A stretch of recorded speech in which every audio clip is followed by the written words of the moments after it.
Welcome to the channel quick prep classes. My name is Shahrukh Saifi. So बच्चों, आज हम एक ऐसी वीडियो के बारे में बात करने वाले हैं जो आपके लिए काफी ज्यादा इंपॉर्टेंट होने वाली है। जी हाँ बच्चों, मैं बात कर रहा हूँ दो यूनिवर्सिटी के कंपैरिजन को लेकर कि आपके लिए इनमें से कौन सी जो यूनिवर्सिटी है वो आपके अंडर ग्रेजुएट प्रोग्राम या फिर ऑनर्स के लिए इंपॉर्टेंट होने वाली है।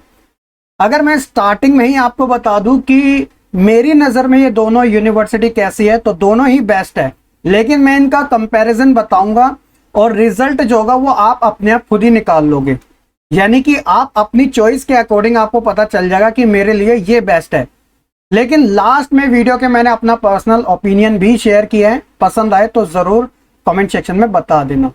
तो बच्चों, जैसा कि आप जानते हो कि 12th क्लास का आपका रिजल्ट ऑलमोस्ट आ चुका है और अब बच्चे बहुत सारे सीयूटी एग्जाम की प्रिपरेशन कर रहे थे और उनके एग्जाम भी हो चुके हैं। फेज 1 का हो चुका है, फेज 2 और 3 वाला रह गया है।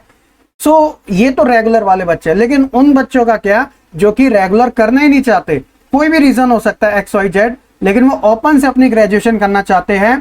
तो पहली चीज आपको क्लियर कर दूं कि चाहे आप रेगुलर से करो या ओपन से करो, दोनों ही यूनिवर्सिटी की जो वैल्यू है वो इक्वल होती है।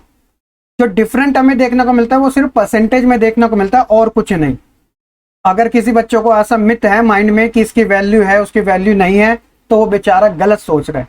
तो पहली चीज अपने माइंड से निकाल देना। SOL से करो, इग्नू से करो, या फिर रेगुलर DU के कॉलेज से करो या किसी और कॉलेज से करो, अगर आप UG कोर्स कहीं से भी करते हो तो सबकी जो वैलिडिटी है हर जगह आपके लिए एलिजिबल होती है। क्लियर है? चलिए, तो सबसे पहले हम बात करते हैं। देखिए बच्चों, इग्नू जो है और SOL जो है, इनके अंदर एक कॉमन चीज है। वो क्या है? दोनों ही सेंट्रल यूनिवर्सिटी के अंदर आती है। DU का जो SOL है, हालांकि DU एक सेंट्रल यूनिवर्सिटी है, आप अच्छे से जानते हो, और इंदिरा गांधी भी एक सेंट्रल यूनिवर्सिटी है। तो यहां पर आपके लिए कौन सी बेस्ट रहेगी, तो एक एक करके हम कंपैरिजन करते हैं। तो देखिए, सबसे पहले बात आती है इनके मोड को लेकर। तो मोड के अंदर तो बेसिकली टाई हो जाता है। दोनों ही मोड डिस्टेंस मोड से करवाए जाते हैं। जैसे आप स्कूल रेगुलर जाते हो, लेकिन यहां पर आपको रेगुलर जाने की कोई आवश्यकता नहीं होगी। इवन अगर आप जाते भी नहीं हो तब भी कोई ऐसा फर्क नहीं पड़ता। जैसे बच्चे बोलते हैं कि SOL में सैटरडे संडे क्लास होती है, वो आप कुछ टाइम के लिए जाओगे, आपको खुद ही फील हो जाएगा कि जाना चाहिए या नहीं जाना चाहिए, है ना। खैर फिर भी तो दोनों ही डिस्टेंस मोड से आपकी करवाई जाती है। उसके बाद बात आती है ड्यूरेशन की। तो ड्यूरेशन को लेकर सबसे ज्यादा बच्चों के माइंड में कंफ्यूजन होती है। देखिए बच्चों, आप अपनी ग्रेजुएशन करते हो, देखिए हर साल स्कूल में आपको 1 ईयर मिलता है अपनी एक क्लास को पास करने के लिए। जैसे 11th में हो तो 1 साल बाद एग्जाम होंगे, फिर 12th में आ जाओगे। लेकिन जब बच्चों आप ग्रेजुएशन में आते हो ना, तो यहाँ पर आपको ड्यूरेशन दिया जाता है। यानी कि आपकी जो BA या BCom है वो 3 साल की है अभी के समय, ठीक है। तो ये एकेडमिक कोर्स है आपका। लेकिन जो यूनिवर्सिटीज है वो आपको अलग अलग ड्यूरेशन प्रोवाइड करवाती है। आपको 3 साल से भी थोड़ा एक्स्ट्रा चांस मिलते हैं, क्योंकि भैया इतना लंबा टाइम पीरियड होता है और किसी कारणवश बच्चे एग्जाम नहीं दे पाते तो उनका एक्सटेंड हो जाता है, तो उसलिए उनको थोड़ी एक्स्ट्रा वैलिडिटी दे दी जाती है। अगर मैं बात करूं Indira Gandhi national open university की, तो कम से कम आप 3 सालों में पास कर सकते हो अपनी ग्रेजुएशन। अगर पर ईयर में आप सभी में पास हो रहे हो तो ऑलमोस्ट 3 साल में आपने कंप्लीट कर ली। लेकिन किसी कारणवश आप किसी एग्जाम में फेल हुए, कंपार्टमेंट आई, हालांकि ER आती है, आपने किसी वजह से दिया नहीं एग्जाम, उसे नेक्स्ट ईयर दिया, तो आपको ज्यादा से ज्यादा टोटल टाइम मिलेगा अपनी ग्रेजुएशन करने का, वो है 6 साल, यानी कि डबल। ये सबसे अच्छी प्लस चीज है इग्नू के अंदर, जो मुझे भी वाकई में लगती है। ऑन दी अदर साइड, जब आप SOL के बारे में बात करते हो, स्कूल ऑफ ओपन लर्निंग के बारे में, तो यहाँ पे ड्यूरेशन आपको 3 साल मिनिमम करनी पड़ती है, फर्स्ट सेकंड थर्ड ईयर तक। लेकिन आपको जो मैक्सिमम ड्यूरेशन दिया जाता है कंप्लीट करने का, वो 5 साल ही दिया जाता है। इस बात का आपको पता होना जरूरी है। तो अगर मैं एक नंबर देना चाहूं तो एक नंबर इसे मिल जाएगा, है ना, क्योंकि इधर 6 साल आपको मिल रहे और इधर 5 साल ही मिल रहे। तो सर क्या होगा अगर 5 साल में भी बच्चा नहीं कर पाया? हो सकता है भाई, बहुत सारे बच्चों के साथ हुआ है। तो भैया इसका फाइनल डिसीजन ये है कि आपको दोबारा से, जी हाँ, आफ्टर ऑफ 5 ईयर, सपोज करो अगर आप 2022 में एडमिशन लेते हो और 2027 तक आपने अपनी ग्रेजुएशन क्लियर ही नहीं कर पाए, तो 2028 में आपको फिर से क्या करना पड़ेगा? BA में फर्स्ट ईयर में एडमिशन लेना पड़ेगा। जी हाँ, ये कड़वा लग सकता है लेकिन ये सच है, और ऐसे बहुत सारे बच्चों के साथ हुआ भी है। बट आप ऐसा नहीं करोगे, मुझे इतना यकीन है, आजकल बच्चे बड़े अवेयर हो जाते हैं। ठीक है, तो ड्यूरेशन कम से कम और ज्यादा से ज्यादा मैंने आपको बता दिया। एलिजिबिलिटी को लेकर अगर बात करें, अगर एडमिशन लेना चाहते हो तो भैया दोनों के अंदर ही ना आपका डायरेक्ट एडमिशन होता है, कोई एंट्रेंस देने की आवश्यकता नहीं होती, कोई वेरिफिकेशन नहीं होता, ऑनलाइन ही वेरिफिकेशन होता है, आपको नहीं जाना होता। तो एलिजिबिलिटी बस ये होती है कि आपका ये देखा जाता है कि आप 12th पास आउट हो या फिर नहीं हो। इग्नू में तो सिंपल है काफी, कि जो बच्चे 12वीं पास होते हैं उनका डायरेक्ट एडमिशन हो जाता है, बस डॉक्यूमेंट वो अपने सही अपलोड करें। ऑन दी अदर साइड जब मैं एसयूएल की बात करता हूं, इसमें 12वीं पास तो मांगी जाती है, लेकिन एसयूएल के अंदर थोड़े अलग अलग कोर्सेज हैं, तो उनके लिए परसेंटेज भी मांगी जाती है। जैसे एग्जांपल के तौर पे कम से कम 40% तो आपके पास होनी चाहिए, और 40 से लेकर 80 के बीच में। वो भी एक दो कोर्स ही है, जैसे इंग्लिश हो गया, उसमें 60 और 65 से अब मांगा जाता है। बाकी 50% में भी आपका आराम से जो प्रोग्राम जैसे कोर्स होते हैं उसमें हो जाता है, जिसकी वीडियो मैंने आपको एसएल के बारे में कंप्लीट इसमें बता दिया था। ठीक है, तो एक कॉमन चीज मानी जाए तो दोनों में एलिजिबिलिटी जो है बच्चों वो क्या है, 12 पास आउट ही मांगी जाती है। उसके बाद है इग्नू के अंदर जो एडमिशन होता है ना बच्चों, वो साल में 2 मरतबा होता है। यानी कि एक होता है आपका जुलाई सेशन में, और दूसरा होता है बच्चों दिसंबर सेशन में, यानी कि 6-6 महीने का गैप होता है। ऑन दी अदर साइड यहां पर एसयूएल के अंदर एडमिशन एनुअली एक ही बार होता है, यानी कि अगस्त या सितंबर में इसका सेशन ज्यादातर देखने को मिलता है।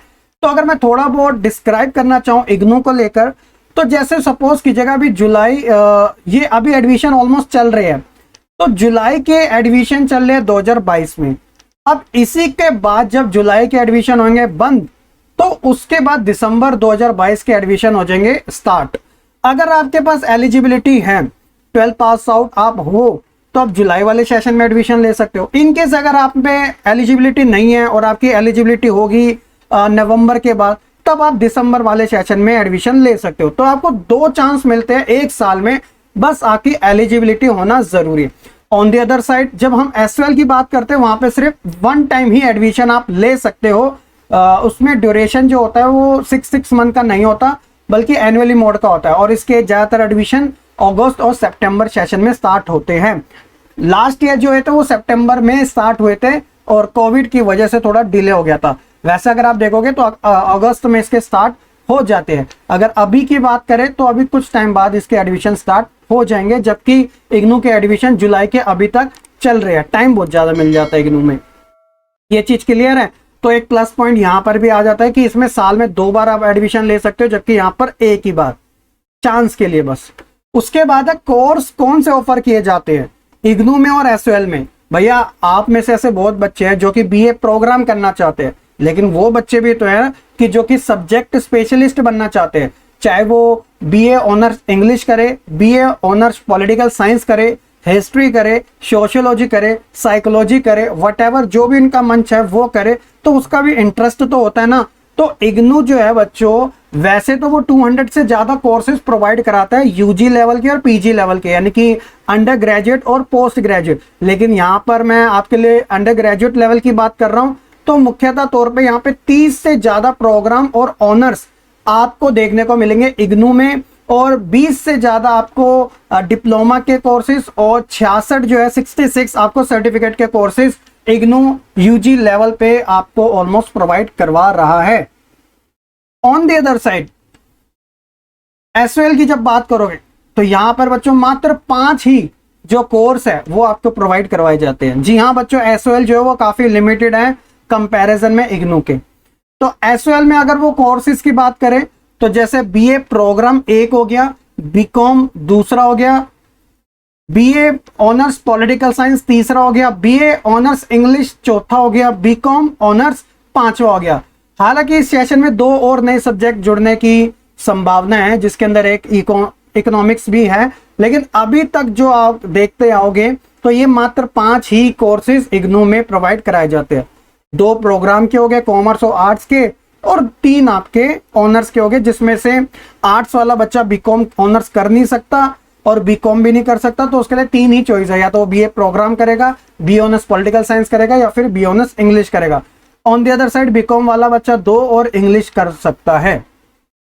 तो ये उसके लिए चॉइस दी गई है उसको। तो आप देख सकते हो इसमें आपको ज्यादा कोर्सेज देखने को मिलेंगे।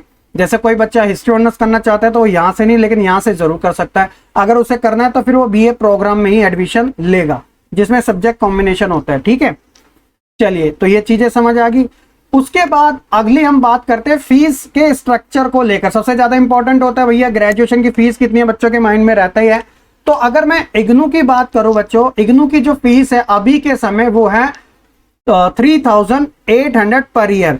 लेकिन ये जो फीस है वो ओनली फॉर प्रोग्राम कोर्सेज के लिए। प्रोग्राम कोर्सेज यानी कि आपका चाहे बीए प्रोग्राम हो, बैचलर ऑफ आर्ट्स या bachelor of commerce BCom program के लिए। लेकिन जब अगर आप इग्नू से ऑनर्स वाला करोगे, ऑनर्स में चाहे आप बी ऑनर्स पॉलिटिकल साइंस करो, बी ऑनर्स हिस्ट्री करो, बी ऑनर्स इंग्लिश करो, बी ऑनर्स हिंदी करो, तो आपकी जो फीस है थोड़ी एक्सटेंड हो जाएगी। यानी कि 4200 रुपये आपको पर ईयर के हिसाब से देने पड़ेंगे। 3800 आप अपना प्रोग्राम में दोगे, और अगर आप ऑनर्स करना चाहोगे तो 4200 रजिस्ट्रेशन के दोनों के अलग होती है। ठीक है, लेकिन इसके अंदर एक चीज और भी है बेनिफिट वाली, वो मैं अभी आपको बताता हूं, लेकिन इसकी भी बात कर लेते हैं। तो भैया अगर आप एसयूएल से करना चाहते हो तो एसयूएल में 5 ही कोर्स है। सपोज करो आप कोई भी कोर्स करोगे तो इसकी जो फीस है वो कॉमन रखी गई है, यानी कि 4040 रुपए ही आपको देने हैं। फिर चाहे आप बीए करो, बीकॉम करो, या फिर ऑनर्स करो इंग्लिश पॉलिटिकल या फिर बीकॉम, सभी की कॉमन फीस है 4400 रुपीज, 40 रुपीज माफ करना। ठीक है, तो ये एसयूएल की है। इसमें एक फायदा होता है कि बच्चों आपको 15% यानी कि आपकी फीस से 500 से 600 रुपए कम हो जाते हैं। इन केस आप जो स्टडी मटेरियल होता है, जो बुक्स आपको प्रोवाइड कराई जाती है, अगर आप उसे पीडीएफ वर्जन में लेते हो, अगर आप हार्ड कॉपी में लेते हो यानी कि घर पे ऑर्डर करना चाहते हो जो डायरेक्ट इग्नू की तरफ से होती है, तब आपको फुल पेमेंट करनी है। लेकिन अगर आप हार्ड कॉपी नहीं लेना चाहते हो, आप सिर्फ पीडीएफ ही लेना चाहते हो, तो ऐसी सिचुएशन में आपको 15% इग्नू की तरफ से डिस्काउंट मिलता है। तो यानी कि जो आपकी फीस है 3800 वो 3300 के आसपास हो जाती है, और 4200 वाली आपकी हो जाती है ये कम से कम मान लीजिएगा 3600 या 3700 के आसपास। ठीक है, तो ये थोड़ा बेनिफिट होता है, वो बच्चे की चॉइस के ऊपर है कि वो हार्ड कॉपी लेना चाहता है या फिर पीडीएफ से ही पढ़ लेगा।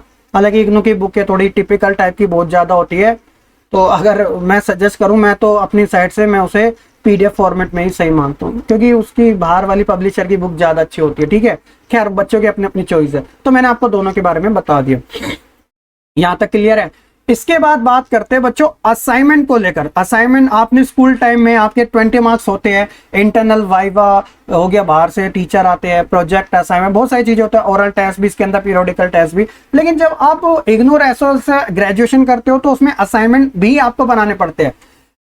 लेकिन इसकी वैल्यू किसमें है सबसे ज्यादा, किसको ज्यादा प्रेफरेंस दी गया? देखिए, अगर मैं एसओएल की बात करूं तो अब तक एसओएल में असाइनमेंट लिए ही नहीं जाते। बताओ, इग्नू बिलीव करता है कि बच्चा सिंगल टाइम पेपर देगा और उसमें ही झंडे गाड़ेगा। तो आपके असाइनमेंट एसओएल से नहीं होते हैं, आपको डायरेक्ट एग्जाम देना होता है। ठीक है, तो इस बात का ध्यान रखना। ऑन द अदर साइड, जब मैं इग्नू की बात करूंगा तो इग्नू में बच्चों असाइनमेंट का काफी ज्यादा रोल होता है। अगर 100 मार्क्स का पेपर है तो 30% की वेटेज बच्चों आती है असाइनमेंट को लेकर होती है। और असाइनमेंट इतने ज्यादा इंपॉर्टेंट है इग्नू के अंदर कि बच्चा अगर असाइनमेंट ना सबमिट करे तो उसको डिग्री नहीं मिलेगी, मतलब उसका कोर्स क्लियर नहीं माना जाएगा जब तक उसके पूरे असाइनमेंट क्लियर नहीं होते हैं। क्लियर है, बहुत आसान होते हैं, जगह जगह अवेलेबल है, बड़ी आसानी से वैसे देख के ही बनाने होते हैं। इससे ये होता है कि बच्चा थोड़ा अपनी स्टडी में टच में रहे। लेकिन एसओएल ऐसा नहीं करता, वो सीधा बिलीव करता है कि भैया सीधा एग्जाम्पल बच्चा पेपर दे के आएगा, करेगा। मैं रीजन भी बताया था दोनों में ऐसा क्यों है, तो मैंने ये तो बता दिया असाइनमेंट के बारे में आपको। ठीक है, देखिए दूसरी चीज है स्टडी सेंटर को लेकर। इग्नू एक नेशनल यूनिवर्सिटी है, ठीक है, सेंट्रल यूनिवर्सिटी के अंदर आती है। इग्नू के ऑल ओवर इंडिया में आपको सेंटर मिल जाएंगे। देश के अंदर 28 स्टेट है, 8 यूनियन टेरिटरी, ऑलमोस्ट हर जगह इग्नू के सेंटर है। और बच्चा कहीं से भी, चाहे कोलकाता में रह रहा हो या महाराष्ट्र में रह रहा हो या फिर वो आसाम में रह रहा हो, तो वो कहीं से भी इग्नू कर सकता है, उसके स्टेट में उसे वो सेंटर देखने को मिल जाएंगे। इवन यहां तक कि 15 से 20 ओवरसीज सेंटर भी इग्नू के हैं, यानी कि out of India. On the other side, अगर आप डीयू से करोगे तो यहाँ के जो सेंटर है बस आपको दिल्ली के ही मिलेंगे, क्योंकि दिल्ली यूनिवर्सिटी तो सिर्फ दिल्ली से ही आप यहाँ से कर सकते हो। अगर कोई आउटसाइडर होगा तो उसे भी दिल्ली ही आना पड़ेगा। हालांकि डीयू सेंट्रल यूनिवर्सिटी में काउंट होती है, लेकिन जो उसका एसओएल है इसके जो अगर आप रेगुलर भी करोगे ना तब भी आपको दिल्ली में ही सेंटर मिलेंगे सारे, अगर आप ओपन से करोगे तब भी आपको दिल्ली में ही सेंटर मिलेंगे। तो इस बात का आपको पता होना जरूरी है। इसलिए ज्यादातर जो दिल्ली वाले बच्चे होते हैं वो क्या करते हैं, दिल्ली यूनिवर्सिटी के एसयूएल से ओपन करते हैं और रेगुलर से वो कॉलेज करते हैं, जो खासली दिल्ली से ही रहते हैं। करना चाहे बच्चा इग्नू से भी कर सकता है, ऐसी कोई बात नहीं है। मैंने दोनों जगह से कर रखी है। मैंने अपनी ग्रेजुएशन एसओएल से नहीं, मतलब दिल्ली यूनिवर्सिटी के रेगुलर कॉलेजेस से की थी, हालांकि मैंने अपनी पोस्ट ग्रेजुएशन इग्नू से करी है। तो इस बात का ध्यान रखना, ठीक है। ऐसा कोई नहीं है कि वैलिडिटी है नहीं, हालांकि मैंने रेगुलर करा फिर मैंने ओपन करा, तो टाइम की बात होती है। टाइम मैनेजमेंट काफी इंपॉर्टेंट होता है, ठीक है। आपको ये सारी चीजें अपने आप समझ आने लग जाएगी जब आप करने लग जाओगे। तो ये चीज होगी। उसके बाद बात करते हैं मीडियम ऑफ कोर्स को लेकर। देखिए, आप अगर इग्नू से करोगे, हिंदी और इंग्लिश जो ऑनर्स होते हैं वो तो अपनी अपनी लैंग्वेज में आएंगे, लेकिन सपोज कीजिएगा कोई बच्चा बीए प्रोग्राम कर रहा है, उसमें उसके सब्जेक्ट पॉलिटिकल है, तो पॉलिटिकल चाहे वो हिंदी मीडियम में ले या इंग्लिश मीडियम में, दोनों अवेलेबल है, यानी कि बाइलिंगुअल है। पेपर भी आपका दोनों लैंग्वेज में आता है और एसओएल में भी दोनों लैंग्वेज में आता है। तो मीडियम को लेके तो कोई टेंशन है ही नहीं, आपका जैसा चॉइस हो आप वैसा कर सकते हो। एक सवाल आता है कि सर मैंने 12th क्लास हिंदी से पास आउट करी थी, हिंदी मीडियम से, तो क्या मैं इंग्लिश मीडियम में ले सकता हूँ? यस यू कैन, आप ले सकते हो। इंग्लिश वाला हिंदी में ले सकता है, हिंदी वाला इंग्लिश में, भाषा ही तो है बच्चों, बस आपको सुटेबल होनी चाहिए। उसके बाद है एग्जाम सेंटर जो होता है। देखिए, स्टडी सेंटर जहां से आपका सारा लेन देन चलता है वो तो इग्नू का ऑल ओवर इंडिया में है। एग्जाम सेंटर भी इग्नू के ऑल ओवर इंडिया में ही आपको देखने को मिलते हैं। अगर कोई असम वाला स्टूडेंट है तो उसे जरूरी नहीं कि असम छोड़ के कहीं दूसरी और एग्जाम देना जाना होगा, उसका असम में ही उसी की सिटी के आसपास उसे देखने को मिलेगा, इवन उसके घर के आसपास ही। लेकिन बच्चों जब आप एसओएल में आओगे तो दिल्ली में ही आपका सेंटर पड़ेगा, और दिल्ली के जो रेगुलर कॉलेजेस है ज्यादातर उसमें ही आपके सेंटर पड़ते हैं, ठीक है। तो दिल्ली के आउटसाइड आप नहीं जाओगे, इस बात का ध्यान रखना। एग्जाम सेंटर की बात करो। स्टडी मटेरियल जो है मैंने आपको बताया था कि भैया आपको इग्नू जो है वो घर पे भी प्रोवाइड कराता है। अगर आपको घर पे नहीं मिल पाता तो आप रीजनल सेंटर पर जाकर ले सकते हो, जहां से आपका सारा लेन देन चलता है, ठीक है। ये दोनों जगह से आपको इग्नू के स्टडी मटेरियल, आपकी बुक्स जो होते हैं मिल जाती है। बस सिंपल है, आपको एक आईडी कार्ड लेके जाना होता है और दिखाना होता है, और जो मोबाइल पे मैसेज आ जाता है एसएमएस के थ्रू, तो आप लेके आ सकते हो अपनी बुक। अगर घर पे आ जाए, वैसे तो ज्यादातर घर पे आते हैं, अगर इनकेस नहीं आती तो आपको अपने रीजनल सेंटर जाना होता है, जब फॉर्म फिलअप करते हुए आपने फिलअप किया था। लेकिन अगर मैं एसओएल की बात करूं तो एसओएल में स्टडी मटेरियल आपको एसएमएस या ईमेल के थ्रू मिलता है।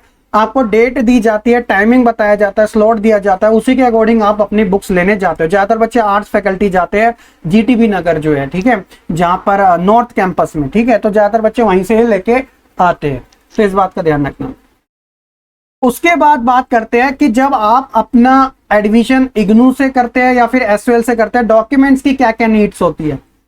तो भैया जब आप इग्नू से अपना एडमिशन लेते हो तो डॉक्यूमेंट्स के लिए आपको 10वीं 12वीं पासपोर्ट और सिग्नेचर, भाई ये डॉक्यूमेंट की आवश्यकता होती है। 4 मैंडेटरी होते हैं। उसके अलावा भी आप बहुत सारे अपने डाल सकते हो, प्रोविजनल डाल दो, कास्ट सर्टिफिकेट डाल दो, और भी चीजें जाना अदर में गिने जाएंगे। वो मुख्यतः तौर पर वो यही चीजें देखता है, ठीक है। लेकिन जब आप एसओएल से एडमिशन लेते हो तो आपको डॉक्यूमेंट थोड़े ज्यादा चाहिए होते हैं। आपको 10वीं 12वीं की मार्कशीट चाहिए होती है, पासपोर्ट फोटो सिग्नेचर भी, और आपका कास्ट सर्टिफिकेट भी, और इसके साथ इंपॉर्टेंट चीज एक बैंक की पासबुक। अगर पासबुक नहीं है तो कैंसिल चेक आपको अपलोड करना पड़ता है at the time of admission registration. Clear है? चलिए, उसके बाद बात करते हैं कि जब आप अपना ये सारी चीजें फुलफिल कर देते हो तो जो आईडी कार्ड होता है, आइडेंटिटी कार्ड जो होता है, वो कब जनरेट होता है। इग्नू जो होता है वो एडमिशन कंफर्म करने में थोड़ा टाइम लेता है, थोड़ा टाइम टेकिंग है। कहने का मतलब ज्यादा से ज्यादा वो 2 हफ्ते लेता है। 2 हफ्ते के अंदर आपका एडमिशन कंफर्म हो जाता है। अब ये पता कैसे चलता है? ईमेल के थ्रू, एसएमएस के थ्रू। इवन जो इग्नू की वेबसाइट होती है जहां से आपने रजिस्ट्रेशन किया था, आप लॉगिन करोगे तो वहां पर भी आपको देखने को मिल जाता है कि आप congratulation, admission confirm, download your ID card. ID card में पासवर्ड लगा होता है, वही पासवर्ड आपको वहां पे शो हो जाता है। बस कॉपी पेस्ट करके आप आईडी कार्ड डाउनलोड कर सकते हो, जो कि आपका रोल नंबर होता है, ठीक है। एसओएल में क्या होता है? एसओएल की एक अच्छी बात है कि जैसे आप अपना फॉर्म फिलअप करते हो ना एसओएल का, तो इंस्टेंट आपका आईडी कार्ड जनरेट हो जाता है। जी हाँ बच्चों, इंस्टेंट, जैसे आपने पेमेंट करी आपका आईडी कार्ड आ गया, ठीक है। तो इस बात का ध्यान रखना। तो यहाँ पर ये प्लस पॉइंट है इसका। उसके बाद एग्जाम पैटर्न की अगर बात करें, अगर आप यूजी कोर्स कर रहे हो ना, तो भैया एग्जाम पैटर्न में दोनों ही जगह सीबी दोनों जगह बच्चों CBSC चॉइस बेस्ड, माफ करना, CBCS choice based credit system लागू किया गया दोनों जगह। इसमें क्या है कि कुछ एडिशनल सब्जेक्ट आपके लिए जोड़ दिए, चाहे वो हिंदी हो, हिंदी 1 2 3, इंग्लिश 1 2 3 और भी बहुत सारे हैं, चाहे एनवायरमेंट वाला हो, ये दोनों जगह जोड़े गए और ये एक अच्छी पहल भी है CBS वाला क्रेडिट सिस्टम का। ठीक है, तो भैया एग्जाम पैटर्न की बात करें तो आपका इग्नू में सेमेस्टर मोड में एग्जाम होता है, लेकिन वो ज्वाइंट होता है। कहने का मतलब जैसे मान लीजिएगा 2022 में जुलाई में आपने एडमिशन लिया, अब आपका पेपर एनुअली मोड में होगा, ये मान के चलिएगा। जैसे अगले साल मान लीजिएगा जून में आपका पेपर हुआ, तो टोटल आपके 8 सब्जेक्ट होंगे, जिसमें से 4 सब्जेक्ट आपके फर्स्ट सेमेस्टर के होंगे और 4 सब्जेक्ट आपके सेकंड सेमेस्टर। तो ये जो सेमेस्टर है वो 1 ईयर आपका ऐसे कंप्लीट करेगा, तो जॉइंट है, एक ही बारी में आपके एग्जाम होंगे। हालांकि 3 से 5 दिन का आपको गैप मिल जाएगा, जैसे फर्स्ट सेमेस्टर के एग्जाम सेकंड सेमेस्टर है, वो मिक्सअप होता है, शफल होता है, थोड़ा बहुत टाइम मिल जाता है। तो इस बात का ध्यान रखना, ये जॉइंट होता है सेमेस्टर आपका। ठीक है, साल में आपको एक ही बार एग्जाम देने होते हैं 8 के 8। लेकिन जब बच्चों हम एसएल की बात करते हैं, इसमें थोड़ा सेपरेट होता है, इसी वजह से इसके अंदर ना असाइनमेंट का इतना रोल है ही नहीं। इसमें असाइनमेंट का रोल इसलिए क्योंकि वन टाइम में बच्चों का एग्जाम लेना, तो असाइनमेंट जब तक वो बना ले। लेकिन इसमें क्या होता है, आपका सेमेस्टर मोड इसमें भी है, लेकिन वो सेपरेट तरीके होता है। जैसे मैंने आपको यहाँ पे बता रखा है कि सेमेस्टर 1 और 2 कंसिडर किए जाते हैं फर्स्ट ईयर कंप्लीट करने में, फिर सेमेस्टर 3 4 जब आप करते हो तो आप सेकंड ईयर कंप्लीट करते हो, फिर सेमेस्टर 5th एंड 6th करते हो तो आप थर्ड ईयर कंप्लीट करते हो। जब आप यहाँ पर बात करते हो, सेमेस्टर का मतलब ये होता है कि साल में 2 सेमेस्टर होते हैं। ठीक है, अब यहाँ पे 5 से 6 महीने का ईच सेमेस्टर में गैप होता है। जैसे कि आप फर्स्ट और सेकंड सेमेस्टर यही सिस्टम हो गया, यहाँ पे आपको एक ही बार देना और यहाँ पे अलग अलग। जैसे सपोज कीजिएगा आपने अगस्त में यहाँ पे एडमिशन लिया, अब आपके एग्जाम जैसे हो सकते हैं, पहले फर्स्ट सेमेस्टर के एग्जाम होंगे, फिर उसके 5-6 महीने बाद सेकंड सेमेस्टर के एग्जाम होंगे। जैसे एग्जांपल ले लेते हैं, अभी लास्ट ईयर बच्चों ने एग्जाम दिया था, तो जैसे उन्होंने जब लिया था तो उनका मान लीजिएगा जनवरी के आसपास एग्जाम हुआ, फिर उनका अब एग्जाम हो रहा है अगस्त के आसपास, तो 5-6 महीने का इनका गैप है। वो सिर्फ फर्स्ट ईयर का एग्जाम दे रहे हैं, यानी साल में वो 2 बार एग्जाम दे रहे हैं, और इग्नू वाले साल में एक ही बार एग्जाम दे रहे हैं। तो फायदा क्या हो रहा है कि ये वाले जो बच्चे हैं इनको भी 8 के आसपास सब्जेक्ट करने हैं, तो 4 वो 6 महीने के अंदर दे रहे हैं, 4 वो 6 महीने के अंदर दे रहे हैं, और ये एक ही बार में 8 पेपर दे रहे हैं। पर ये है, ये सेपरेट, और इसका मतलब होप्स हो कि आप समझ चुके होंगे। ठीक है, तो ये चीज है असाइनमेंट को लेकर जो मैंने स्टार्टिंग में बताया था, क्योंकि इसमें टाइम ज्यादा नहीं मिलता बच्चों को। इसके बाद बात करें एग्जाम जो मोड होता है, वो दोनों का ही ऑफलाइन सेंटर आपको पड़ता है। इसके सेंटर दिल्ली में पड़ते हैं, इसके centre all over the India, यानी आप जिस जगह रहते हो, सपोज करो एक्स जगह पे आप रह रहे हो, तो नियर बाय आपको 5 किलोमीटर के अंदर ही आसपास सेंटर मिल जाता है। आप जब एग्जामिनेशन फॉर्म फिलअप करते हो तो उसमें आपको मिल जाता है, ठीक है, कि कौन सा सेलेक्ट करना है। तो इस बात का ध्यान रखना, क्लियर। चलिए, तो ये सारी चीजें होगी। तो बच्चों ये सारी चीजें आपके इग्नू के बारे में है, तो ये सारी चीजें इग्नू के बारे में। अब मैंने काफी डिटेल में आपको छोटी छोटी चीजें बता दी जो एडमिशन से पहले की होती है। जब आप एडमिशन ले लोगे उसके बाद तो वैसे भी आपको इन्फॉर्मेशन मिलना शुरू ही हो जाती है, लेकिन उससे पहले बहुत ज्यादा कंफ्यूजन होती होगी, बट अब नहीं होगी, क्योंकि आपने अगर यहाँ तक वीडियो देख ही ली है तो हो गया वो आपको अच्छे से समझ भी आ चुकी होगी। और फाइनल है बच्चों मेरा ओपिनियन कि आपको कहाँ से करनी चाहिए। बड़ा सिंपल सा ओपिनियन है मेरा, अगर आप आउटसाइड दिल्ली से हो, अगर आप आउटसाइड दिल्ली से हो तो बेझिझक आप इग्नू से कर सकते हो। अगर आप दिल्ली में रहते हो तो आपके लिए इग्नू प्लस एसओएल, आप इनमें से किसी से भी कर सकते हो, दोनों ही बेनिफिट है। अब बता देता हूं क्या बेनिफिट होने वाला है। देखिए, डीयू से अगर आप एसओएल करोगे ना, यहाँ पे टाइमिंग बहुत ज्यादा मैटर करती है। यहाँ पे टाइमिंग जो है उसका रोल ज्यादा होता है। अगर एक बार टाइम निकल गया तो वो ज्यादा बार बार एक्सटेंड नहीं करते हैं। जैसे रजिस्ट्रेशन करना हो गया, जैसे एग्जाम की डेट होगी, बहुत सारी चीजें IGNOU time to time Delhi university time to time सारी चीजें कर देती है। तो इसलिए बच्चों को थोड़ा अवेयर रहना पड़ता है, क्योंकि ओपन में बच्चा इतना टच में नहीं रहता स्टडी में, जिस कारण उसका छूट जाता है। लेकिन अगर वो इग्नू की तरफ जाएगा तो इग्नू में भैया बहुत बार डेट जो है एक्सटेंड होती है। जैसे एग्जाम्पल के तौर पे अगर आप अपना जुलाई में एडमिशन लोगे तो आपको अपने असाइनमेंट सबमिट करने का जो टाइम मिलता है ना, वो जैसे आप मार्च से मई तक के बीच में जमा करा सकते हो, और मई के बाद भी वो जून तक में एक्सटेंड हो जाता है। एग्जामिनेशन फॉर्म फिलअप करते हो उसमें भी आपको डेट एक्सटेंड मिलती है, री रजिस्ट्रेशन करते हो इसमें भी डेट इग्नू की तरफ से एक्सटेंड बार बार होते रहती है। तो इग्नू में थोड़ा रिलैक्सेशन थोड़ा ज्यादा मिलता है, टाइम खिंचता ज्यादा, लेकिन ड्यू में टाइम ज्यादा नहीं खिंचता, सारी चीजें एट द टाइम होती है। तो इस बात का ध्यान रखना, अगर कर रहे हो तो इसको आपको पहले से पता होना चाहिए, ठीक है। इग्नू में क्या होता है कि आपकी ऑफलाइन क्लासेस कोई होती ही नहीं है, अगर उसकी क्लास होगी तो वो जूम पे क्लास होगी, जिसका मैसेज आपको ईमेल पर आ जाता है जिसका। लेकिन एसएल की क्लासेस होती है अलग अलग, जो भी आपने स्टडी सेंटर की चूज किया होता है तो वहां पर जाकर आप अपनी क्लास ले सकते हो। हालांकि बच्चे शुरुआती जोश होता है, जब बाद में पता चलता है अरे कुछ हो ही नहीं रहा, तो वो भी लिमिटेड क्लास होती है, तो इसलिए बच्चा वो भी ड्रॉप कर देता है। तो इस बात का आपको पता होना चाहिए, ठीक है। टाइम ड्यूरेशन मैंने आपको बता दिया। आप कोई भी यूनिवर्सिटी से करो बच्चे, आपके लिए दोनों ही वैलिड है। अब मैं ये नहीं कहूंगा कि एसएल खराब है इग्नू अच्छा है, इग्नू खराब है, भैया मैं कौन होता हूँ ऐसा कहने वाला। मैंने आपको कंपैरिजन बता दिया, आपके अकॉर्डिंग जो भी आपको अच्छा लगता है आप करो, आपके लिए वैलिडिटी दोनों सेम है। क्योंकि भैया मैंने तो दोनों ही कर रखी है, मैंने वाला रेगुलर भी कर रखी है और ओपन से मैंने अपना एमए भी कर रखी है, हालांकि मेरी चल ही रही है, ऑलमोस्ट कंप्लीट होने वाली है, ठीक है। तो मेरे को इतना ये चीजें कभी मैटर नहीं करती मेरे लिए कि कौन सा बेस्ट है कौन सा नहीं है, बस आपको अपना टाइम पे सारी चीजें कर लेनी चाहिए, ठीक है। किसी की अरे यार इसकी वैल्यू नहीं, इसकी इतनी वैल्यू नहीं है, वो नहीं है, अरे वैल्यू इंसान की नहीं है जो ऐसा बोल रहा है, वरना इतने टाइम से यूनिवर्सिटी स्टैब्लिश है और लाखों बच्चे करके भी निकल चुके हैं, अच्छी जॉब भी कर रहे हैं, ठीक है। आपको एकेडमिक में अपना ग्रेजुएशन करना कंपलसरी होता ही है, अगर आप आगे भी अपनी स्टडी को कंटिन्यू रखना चाहते हो तो आप कमेंट सेक्शन में बताइएगा बच्चों कि आपको इनमें से कौन सी यूनिवर्सिटी ज्यादा पसंद है और आप किस यूनिवर्सिटी में एडमिशन लेना चाह रहे हैं। और लास्ट चीज आपके लिए और बता देता हूं कि भैया एसओएल के एडमिशन अभी स्टार्ट नहीं हुए हैं, तो आपके लिए टाइम ही टाइम है। लेकिन इग्नू के जो एडमिशन है वो 31 जुलाई से ही माफ करना 1 जुलाई के आसपास ही स्टार्ट हो गए थे शायद, 31 जुलाई लास्ट डेट थी, फिर 12 अगस्त कर दी गई और अब इसकी डेट जो 25 अगस्त कर दी गई है। यानी कि आप 25 अगस्त तक इग्नू में एडमिशन ले सकते हो और ये आगे फिर भी एक्सटेंड होगी, गारंटेड। मैं बोल ही रहा था कि एक्सटेंड होगी, फिर भी एक्सटेंड होगी, मैं अभी भी कह रहा हूँ ये और एक्सटेंड होगी। ये सितंबर 15 तक चलने वाली है और ज्यादा हुआ तो ये 30 तक भी चलेगी। लेकिन जब बच्चों एसओएल अपने एडमिशन निकालेगा, अगर वो अगस्त की 20 को निकालेगा तो टोटल आपको एक ही महीना देगा सितंबर 20 का, और एक या दो मरतबा ही वो अपनी डेट एक्सटेंड करेगा, एक ही बार करेगा तो करेगा, कोई गारंटी नहीं है उसकी, ठीक है। तो इस बात का ध्यान रखना।